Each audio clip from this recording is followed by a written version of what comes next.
Next up, folks, I say this every time, but I'm really looking forward to this next guest. Yunus Sadagiani, a Persian-British political analyst. He shares a lot of content that's considered brave, actually, in our politically correct and censorious age. He often goes viral on Instagram, on video responses, for example, like this one where actually he was responding to a group of Islamic protesters advocating for Sharia law in the streets of the United Kingdom. Now, his videos get millions of views, with viewers both in support and, of course, virulently opposed. Now, with the election sprung upon us, there's one issue that's predicted to be present in this upcoming election, and that's the rise of religious sectarianism. Now, Yunus says that the pandering to that sectarianism erodes British values in the name of political correctness. I want to discuss that. So joining me in the studio is the political analyst, Yunus Sadagiani. Now, Yunus, thank you very much for your company. I'm also joined, by the way, in the studio by Georgia Gillilly, of course. Now, Yunus, we'll open it up then with, what was your journey to a realisation that you don't associate yourself with the brand of political correctness and, religious sectarianism that we're seeing so prevalent in British politics today? Well, I'm a free speech advocate. By the way, thanks for having me. I'm a big fan of your show and the channel. So I'm a free speech advocate, and I believe in freedom of speech. And I believe that we should be able to criticize bad ideas in society. And Islam, some parts of it is a bad idea. I speak about everything on my page. I speak about the gender madness of LGBTQ, to toxic feminism, to the environmental hoax, to political correctness, all kinds of different things. The problem with Islam is that you cannot criticize it. And if you do, people tell you, well, it's okay for you to get death threats. And that is a ridiculous idea. Does that happen to you?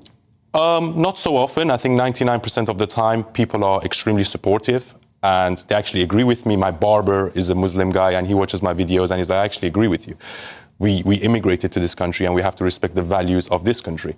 And fundamentally, I believe that when you immigrate to a country, instead of the country having to adapt and assimilate to you, you have to adapt and assimilate to that country. And I think fundamentally in this country, we have got it the other way around. Recently I was in Italy and the Italians have kept their culture.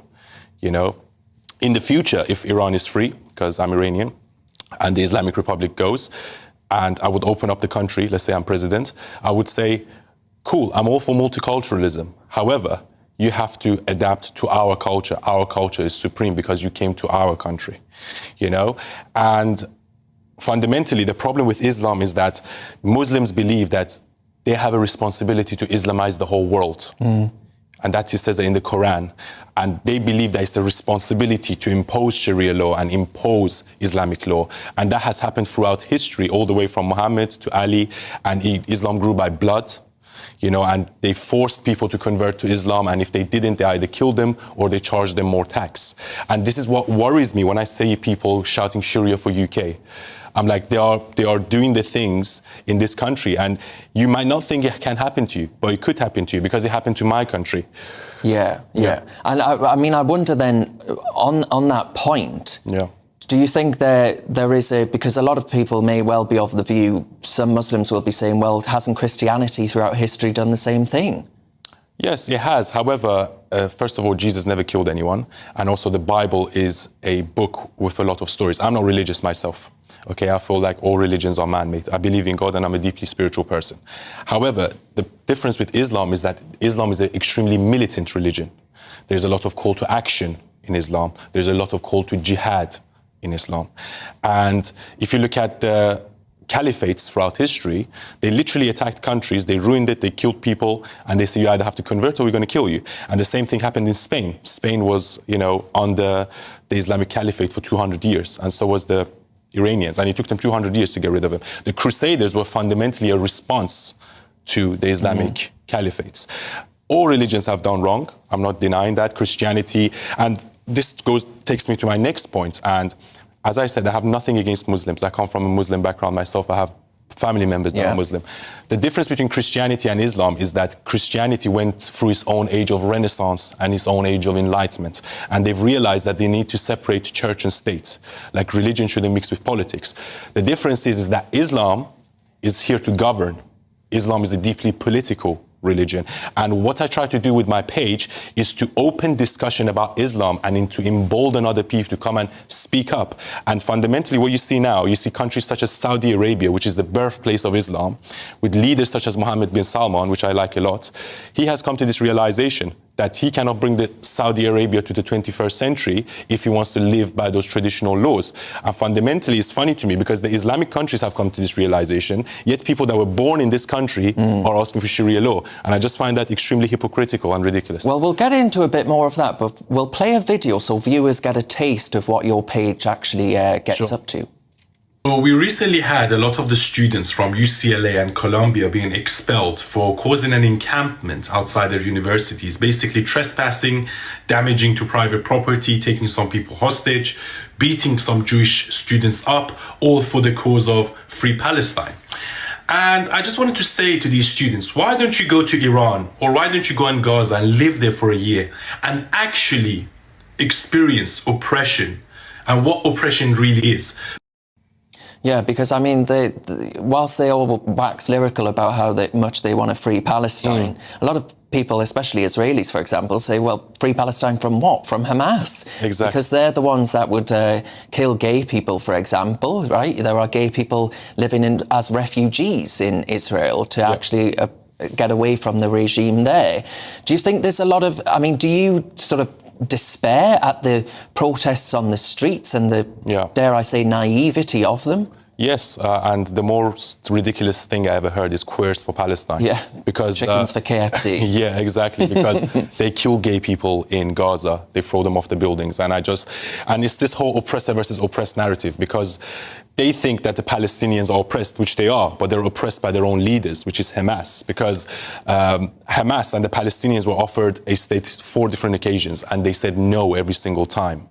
Yeah. And that's why they shout river to the sea, because they're the ones that are actually genocidal against Israel. They believe that Israel shouldn't exist, okay? And fundamentally, I feel like a lot of Iranians are actually pro-Israel. And you would find that surprising because the Islamic Republic of Iran funds Hamas. However, because overwhelming majority of Iranians, they despise the Islamic Republic. And they know that they are the biggest state sponsor of terrorism, and that's why Iranians support Israel, because Israel is the front line of fighting this dangerous ideology. I understand that Israel has made a lot of mistakes, and I don't condone everything that they do. And I actually feel very sad when I see so many dead kids and, you know, kids under 18 dying and women and everything. But fundamentally, this is warfare, and the warfare is caused by Hamas and by a dangerous Islamic ideology that believes that the Jews shouldn't live. I'm going to bring in Georgia. Georgia, looking at the people on the streets, I mean, you'll have seen yourself and no doubt have been thoroughly frustrated by the fact that they say things like, you know, we need to free Gaza. Well, Gaza hasn't had the Israelis in it since, what, 2005? I mean, is there an ignorance actually attached to the movement? I think, broadly speaking, most British people, including people who identify as, let's be real, they're not pro-Palestine, they're anti-Israel and anti the Jewish people in 99.9% of circumstances. But I think there are also people who know full well that that's the case, but they want Palestinians to live under an Islamic caliphate, and they want the same for other people in the Middle East, well, not just Jewish people, Christians too. Yes. I think you mentioned the river to the sea slogan. So the original slogan in Arabic was, I think, from the river to the sea, you know, make Palestine Islamic, and they changed it for the English-speaking secular international audience. But that is what it's about. That's why this conflict goes on. It's not about this bit of land or that bit of land. It's about getting rid of a Jewish state in the Middle East. Do you think actually in this country, Georgia, and I'll throw that question to Eunice as well, that actually we should have prescribed, in the same way we prescribed Hamas as a terrorist organisation, should we prescribe the Iranian Revolutionary Guard, for example, in this country? I would definitely be open to that. I think it's just a bit different because it's attached to an actual government. But I think there's definitely enough evidence to suggest that should take place. But I do worry about how useful that would actually be, because we've prescribed Hamas and Hezbollah, but we still have people who openly support them, who kind of go about their everyday business. They've not even been arrested. We have former Hamas commanders, for goodness sake, living freely in the UK, living in bloody ex-council houses. Ex-council housing, I know. So I think the issue is broader than just categorising something as a terror group. And think about how many people out there would kind of pretend I'm not actually supporting Hamas, and then their actions speak otherwise. I mean, Eunice, do you think that listening to what George has just said there on the sort of lackadaisical approach of the British state to the threat that is potentially posed, do you think do you look at the actions of this country and think that we're so laid back we might as well be horizontal? Yes, and I think this is going to be the downfall of the West, political correctness and weak leadership. And the Islamic Republics is a terrorist organization because they support Hamas and Hezbollah, and they're the ones that fund them. So you prescribe Hamas and Hezbollah as a terrorist organization, but you don't do the same thing to the Islamic Revolutionary Guard. And recently I had a friend of mine, he works for Iran International, Puria Zeraati, which was stabbed outside his house by the Islamic Republic's agents. So they are causing terrorism in this country, and they're stabbing people, and the reason why he was stabbed is because he's extremely critical of the Islamic Republic. And this happens, and he needs to live under police protection because of that incident. So if the Islamic Republic can do this in this country, why are we not being more firm? You know, and it just makes me think that maybe there is something happening behind the scenes, or maybe there's a geopolitical reason, or maybe there is a reason why they want to keep these guys in power. But I always say this to everyone. If Iran opens up, it is a gold mine. It is going to be the biggest economic opportunity in the world. So it is in the interest of the West and in the interest of the international community that the Islamic Republic of Iran goes and Iran is freed. And you will see a radical decrease in terrorism in the region if that happens. And unfortunately, what's happening now is that I think the war in Gaza is just a front. And behind Iran is Russia, and Russia is also connected to China.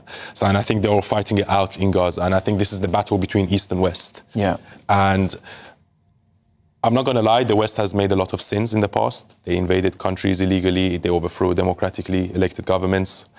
And now they are repaying the sins of the past, you know? And I want the West to win. However, the reason is that the Islamic Republic is being supported by Russia and China, and at this moment in time, the West, because of weak leadership, it doesn't look like they're going to win that war. And it's also because of what they've done. We had a lot of immigrants coming to this country, and now there's a rise of Islamism, and as in my video, there was a rise in pro-Hamas, pro-Palestine. So now they are overtaking us from within, and we are losing that battle. Well, on that point then, we've got a general election coming up. Yes. How do we actually tackle and challenge religious sectarianism? Is there anything any of us can do about it? Yes, there is. We have to be brave, and we have to speak our minds, and we have to criticize bad ideas. Unfortunately, parties such as the Labour Party, they pander to the Islamic vote. So are other parties. Conservatives and reform have to be the one that come out and speak up. I would ideally like to help in some manner if I could, but what I try to do with my page is to inspire other people to come and speak up, and networks such as GB News and Talk TV or any other news outlets, they need to stop being so politically correct. Yeah. And we need to speak up about this. And it actually really worries me when I see people saying Sharia for the UK, or we have people shouting Allahu Akbar in Leeds after they win the councillor. And I'm like, you know, this is crazy for me. Yeah, I mean, Georgia, given what you've heard there, I know this is something that concerns you too, right? You look at the state of the nation and think, goodness gracious me, what trajectory are we on? But is that what needs to happen? Do we just all need to be that little bit braver, maybe? We absolutely do. Obviously, some of us have more of a luxury to be braver than others. Yes. If you're someone who's stuck in a job that, you know, if you say something, you're going to get fired. Yeah, and you have, you know, a family to look after. I get that. Being a journalist, it's kind of my job to speak, to be a bit rude about something. So, you know, I'm in that luxurious position, thankfully. Though I have received death threats, as I'm sure all of us have. I think being brave is one thing. Actually changing people's minds, or should we say imprisoning people who are terror threats, is a different thing. And there are some people who they don't want to change their mind. And kind of saying, yay, free speech, is not actually going to change those people. And also, you could say, to an extent, if we keep having high immigration from countries where there is a huge issue with Islamic extremism, with mass immigration, there's no incentive for those people to integrate. And we already have huge issues with integration. So speaking about it is not necessarily going to change the outlook looking forward in 10, 20, 30 years' time. All right, folks, we're going to have to leave that there, but I could have gone on all day actually talking about that particular issue.